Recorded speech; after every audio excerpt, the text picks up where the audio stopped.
Anies mau pergi sholat asar ke masjid. Juga dipampang spanduk menolak Anies masjid tidak untuk politik praktis. Memangnya pergi sholat itu politik praktis.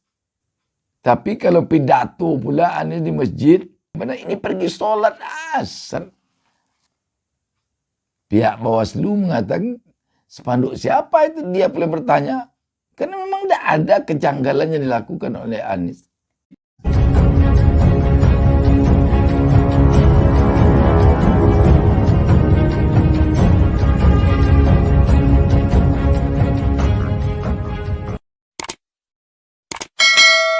Assalamualaikum warahmatullahi wabarakatuh. Senang sekali kita dapat berjumpa kembali. Dan saya Mustaminarda tak lupa mendoakan kepada Allah Subhanahu Wa Taala Tuhan Yang Maha Esa. Semoga seluruh pemirsa selalu mendapatkan keberkahan hidup dari Allah Subhanahu Wa Taala Tuhan Yang Maha Esa. Sahabat BN, ini sebuah berita yang mengabarkan suatu kesimpulan bahwa istana tampaknya menurut pemberitaan ini sudah sampai pada kesimpulan kalau Pilpres berlangsung yang akan memenangkannya adalah Anies Baswedan. Berbagai upaya oleh pihak-pihak yang tidak menginginkan Anies Baswedan menjadi Presiden Republik Indonesia. Berbagai isu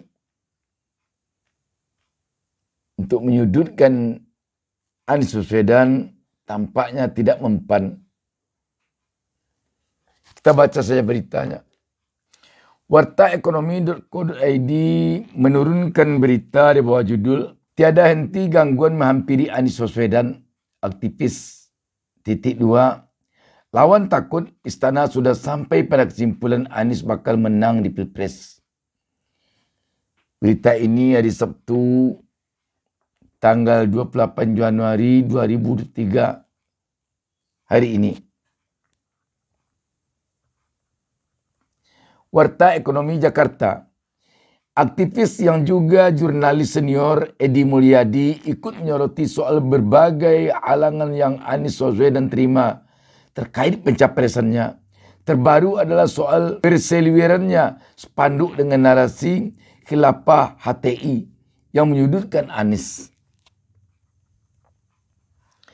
Edi menduga berbagai penjagalan dan gangguan tersebut datang dari kubu yang berseberangan dengan Anies atau saat ini berada dalam kubu penguasa. Menurut Edi, serangan kepada Anies dilakukan kerana mereka sudah tahu jika pemilu dilakukan dengan situasi dan kondisi saat ini, maka Anies akan menjadi presiden. Istana itu sudah sampai pada kesimpulan jika pemilu berlangsung maka Anies Baswedan tidak bisa dihentikan. Pasti akan menang, mereka tidak suka itu. Jelas Edi dalam diskusi virtual yang diselenggarakan Pusat Kajian dan Analisa Data Rabu 24 Januari 2023. Lawan-lawannya Anies itu takut betul kalau pemilu jadi kerana mereka hampir pada tahap hakul yakin kalau pemilu jadi Anies pasti menang, tambahnya. Menurut Edi, kubu lawan Anies akan melakukan berbagai cara untuk membuat nama Anies busuk. Salah satunya pengaitan Anies dengan kelompok yang dinarasikan seakan-akan radikal atau garis keras. Meski demikian, Edi menilai saat ini publik perlahan mulai sadar dengan pola yang dimainkan untuk membusukkan nama Anies. Hal ini Edi dasari dengan melihat antusiasme masyarakat saat Anies Baswedan melakukan kunjungan ke daerah. Seberapa efektif? Tidak efektif. Buktinya setiap Anies berkunjung ke mana-mana, euforia masyarakat itu sudah menggelegar, jelasnya. Belum lagi Edi menyebut masyarakat sudah muak dengan pemerintahan Jokowi Yang mana otomatis Anies menjadi pilihan mengingat ex-gubernur DKI Jakarta tersebut diasumsikan sebagai antitesa Jokowi. Karena masyarakat sudah muak dengan perilaku pemerintah penguasa sekarang dan orang terlanjur menganggap Anies itu antitesa Jokowi dari sisi pendidikan, bahasa Inggris, wawasan, buku bacaan, semua antitesa dari Jokowi. Jadi orang lihat, wah ini alternatif, ungkapnya. Untuk diketahui telah beredar spanduk, banner, poster, dukung Anies Baswedan tegakkan kelapa di Banten. Lengkap dengan logo HTI yang beredar di sejumlah titik di Pandeglang, Banten. Rumah es Gubernur Banten Wahidin Halim yang juga merupakan tokoh yang bersamai Anies saat kunjungan ke Banten mendapat teror pelemparan ular kobra sekarung. Sebelumnya di kantor Nasdem Aceh, teror telur busuk juga dilancarkan menjelang kedatangan Anies. Kekinian Demokrat mengikuti jejak Nasdem untuk menyatakan dukungan secara resmi kepada Anies sebagai calon presiden yang akan didukung 2024. Sahabat BN, kalau akan masuk ke dunia politik, mental harus kuat, gelang-gelang harus kawat. Kalau tidak, akan rontok sebelum masuk ke gelanggang. Dan Anies sekarang telah terlihat demikian. Sebenarnya di dunia politik ini tidak asing. Dan Anies sebagai kader HMI mungkin telah sangat memahami hal-hal seperti ini. Sehingga dia tidak terkejut. Sebab di HMI itu latihan kadernya sangat keras. Ketika terjadi sidang-sidang di HMI itu, kadang-kadang baju kita ditarik untuk menyuruh turun. Kadang-kadang kursi dilempar ke depan supaya pimpinan turun. Jadi latihannya sudah sedemikian keras. Sehingga Anies tampaknya dengan berbagai serangan yang dihadapkan kepadanya, dia tidak gamang. Teror ular, telur busuk, berbagai spanduk yang sifatnya menyudutkannya, dia bisa tenang.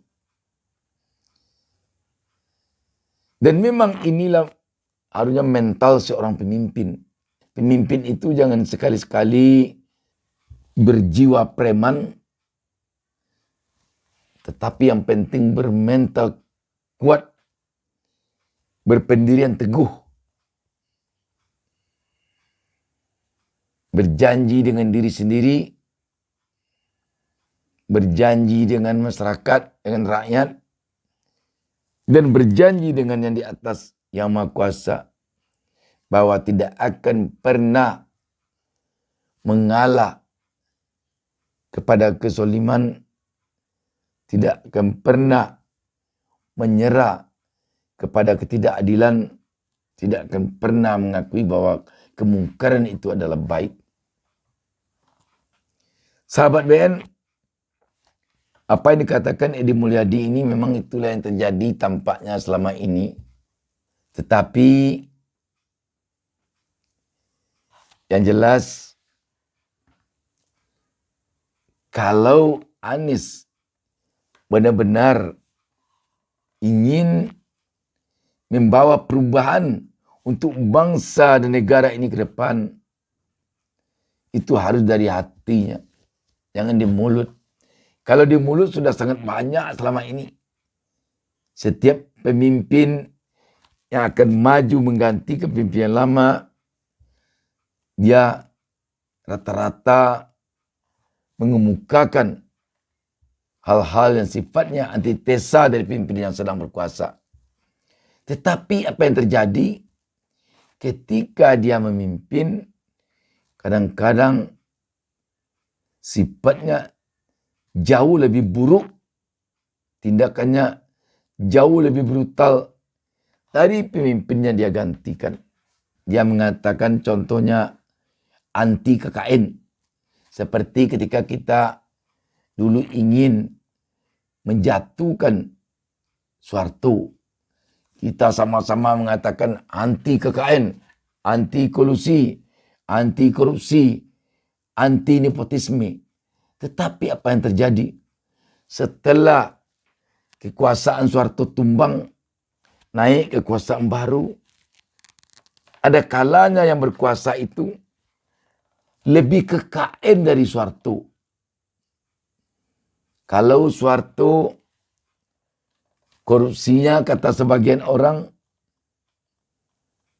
di bawah meja. Tetapi setelah Soeharto tumbang, era yang menggantikannya korupsinya di atas meja terang-terangan. Jual beli jabatan, jual beli proyek, jangan disebut lagi. Tentang korupsi. Kita mendengar di era Soeharto itu korupsi yang paling besar adalah korupsi Edi Tansil kalau kita tidak keliru. 1,3 triliun. Sekarang semenjak era reformasi, angka 1,3 triliun itu kelihatannya kecil untuk sebuah korupsi. Di era Soeharto, kolusi dan nepotismenya kita melihat hanya di setingkat kelompok-kelompok golongan dia. Kroninya. Kroni itu terdiri dari orang-orang dekatnya. Tetapi setelah Soeharto tumbang, kolusi dan nepotisme itu lebih menggelikan lagi. Anak, istri, mantu, ikut semuanya ke dalam gelombang kolusi dan nepotisme. Soeharto dulu yang pernah masuk ke dalam kroninya di pemerintahan, Mbak Tutut jadi Menteri Sosial sebentar. Itu setelah sekian lama Soeharto berkuasa. Setelah lebih 25 tahun Soeharto berkuasa, baru masuk satu anaknya ikut campur ke dalam kekuasaan. Tetapi setelah Soeharto tumbang, kita melihat ada yang setelah dia jadi bupati atau wali kota, setelah dia menjabat, istrinya yang menggantikannya. Dan anaknya ikut masuk. Menantunya apalagi. Orang-orang dekatnya apalagi. Waduh. Dan ini hendaknya jangan terjadi pada Anies nanti. Sebab Anies latar belakangnya berbeda dari pemimpin-pemimpin yang ada selama ini. Anies latar belakangnya orang pendidikan, kedua orang tuanya dosen, orang tuanya guru besar, dan Anies dididik di lingkungan yang agamis, di lingkungan anti terhadap kemungkaran, dan Anies juga dididik sebagai aktivis di organisasi yang idealis. Ini yang membuat rakyat sekarang ini percaya kepada Anies. Karena rakyat telah melihat 5 tahun kepemimpinan Anies sebagai gubernur DKI Jakarta. Dilabeli apapun seorang pemimpin, kalau hatinya bersih, dia tidak akan takut. Dan dia tidak akan pernah luntur di mata rakyat. Ketika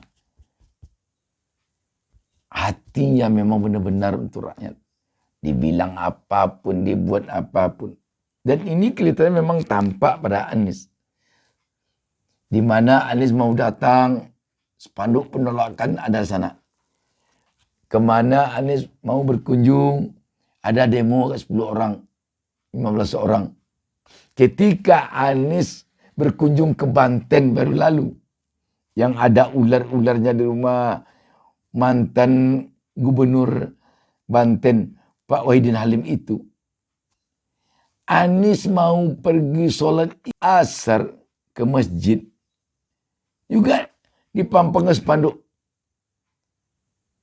Menolak Anies. Masjid tidak untuk politik praktis. Memangnya pergi sholat itu politik praktis. Tapi kalau pidato pula Anies di masjid, atau berkumpul dia di masjid Tangerang itu, dikumpulkannya orang di sana, dia pidato, kampanye, benar ini pergi sholat asar. Sudah kehilangan akal. Tapi tidak menyurutkan antusiasme rakyat. Euforia rakyat menyambut datang Anies. Begitu antusias.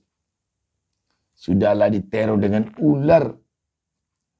Rupanya rakyat tidak takut dengan ular itu demi Anies.